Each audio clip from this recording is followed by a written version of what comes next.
আলহামদুলিল্লাহি রাব্বিল আলামিন আর রহমানির রহিম। আল্লাহুম্মা সাল্লি ওয়া সাল্লিম আলা নাবিয়িনা মুহাম্মদ সাল্লাল্লাহু আলাইহি ওয়াসাল্লাম। সাল্লাল্লাহু আলান নাবিল কারীম। কোরআনের ধারাবাহিকভাবে আলোচনা করতেছি, নাজিলের ধারাবাহিকতা।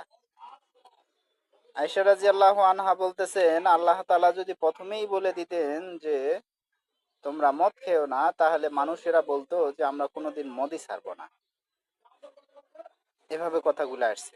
আল্লাহ তাআলা যখন যেই সূরাটা উপযুক্ত মনে করেছেন অন্ধকার জগতের জন্য, তখন সেই সূরাটা নাজিল করেছেন। একটা মানুষকে নামাজের কথা প্রথমেই যায় নামাজের কথা বলেন না, বিষয়টা এরকম না। আল্লাহ এভাবে তো সূরা নাজিল করেনি। নামাজের কথা প্রথমে বলবেন না আপনারা, রোজা, হজ, যাকাত এগুলানের কথা বলবেন না। আল্লাহ কিভাবে বলিছে সেটা লক্ষ্য করেন। আল্লাহ রাসূলকে দিয়ে বলাইছেন। আল্লাহ তো নামে আসে করবে না, রাসূলকে দিয়ে বলাইছে। মানে আল্লাহ যেটা বলেছেন রাসূল সেভাবেই করেছেন। আর এই কোরআনের ধারাবাহিক যে বর্তমানে যেভাবে সাজানা, এইভাবে কিন্তু কোরআন নাজিল হয়নি, এবং এভাবে সকল সাহাবীর কাছেও ছিল না।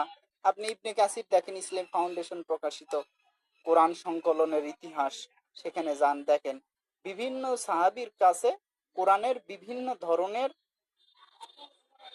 ক্যাটাগরি ছিল। আলী রাদিয়াল্লাহু আনহু কসম করলেন, আমি গায়ে জামাই দিব না শুক্রবার ছাড়া, যতদিন না নামাজ ছাড়া, যতদিন না আমি কোরআনের ধারাবাহিক নাজিলের ধারাবাহিক আলোচনা, নাজিলের ধারাবাহিক সুরে একসাথে এক জায়গায় লিপিবদ্ধ না করতেছি। আল্লাহ রাসূলের মৃত্যুর পরে এটা এরকম উক্তি আছে, দলিল লিখে রাখছি কোন কিতাবে কোন জায়গায়। বিসমিল্লাহির রহমানির রহিম। আলিফ লাম মিম সাদ। ৭ নম্বর সূরা, সূরা আরাফ।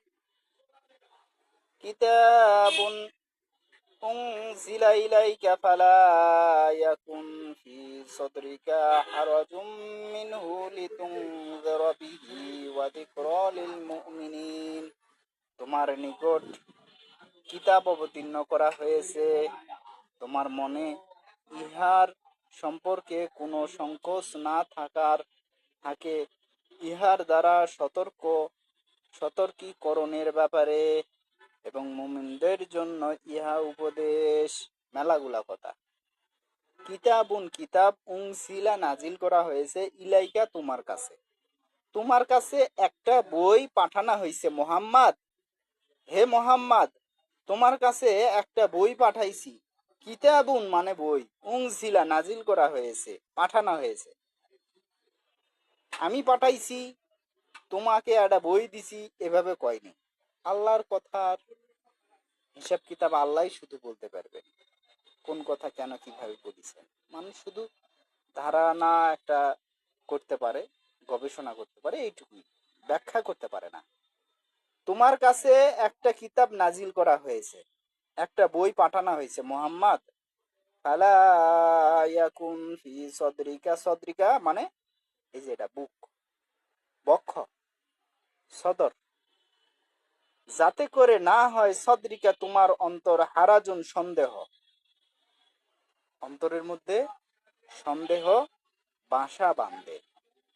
তোমার কলবের মধ্যে যেন সন্দেহ না হয়, আল্লাহ রাসূলের অন্তরের মধ্যে সন্দেহ যেন না হয়। মেলা কথা। একটা নেতার, পৃথিবীর একটা নেতার মনটাকে শক্তিশালী করে রাখতে হবে। আল্লাহ তাআলা তার, আমাদের যিনি নেতা, তার যিনি মাহবুব, প্রিয়, তার অন্তরের বিষয়গুলা লক্ষ্য রাখতেছেন। আপনাকেও লক্ষ্য রাখতে হবে। আপনার বয়োজ্যেষ্ঠ, আপনার মা বাবা, ভাই বোন, বড় যারা আছে, স্ত্রী সন্তান, তাদের অন্তরটা আপনাকে খেয়াল করতে হবে। মিনহু লিতুনযিরা বিহি, তাদেরকে সতর্ক করার ব্যাপারে, এই দ্বারা তোমার অন্তর যেন সন্দিহান না হয়। ওয়া যিকরা লিল মুমিনিন, ওয়া এবং যিকরা মানে উপদেশ, লিল মুমিনিন মানে বিশ্বাসী। কোরআনটা কিন্তু জিকির। কোরআন পড়লে আল্লাহ স্মরণ হয়। তবে সেটা তো আপনি তো খালি পড়েই গেলেন, এমনি ঠিক আছে আল্লাহর কোরআন পড়তেছেন, কিন্তু কোরআনের যে একটা প্রভাব এটা আপনার অন্তরে পড়ে না।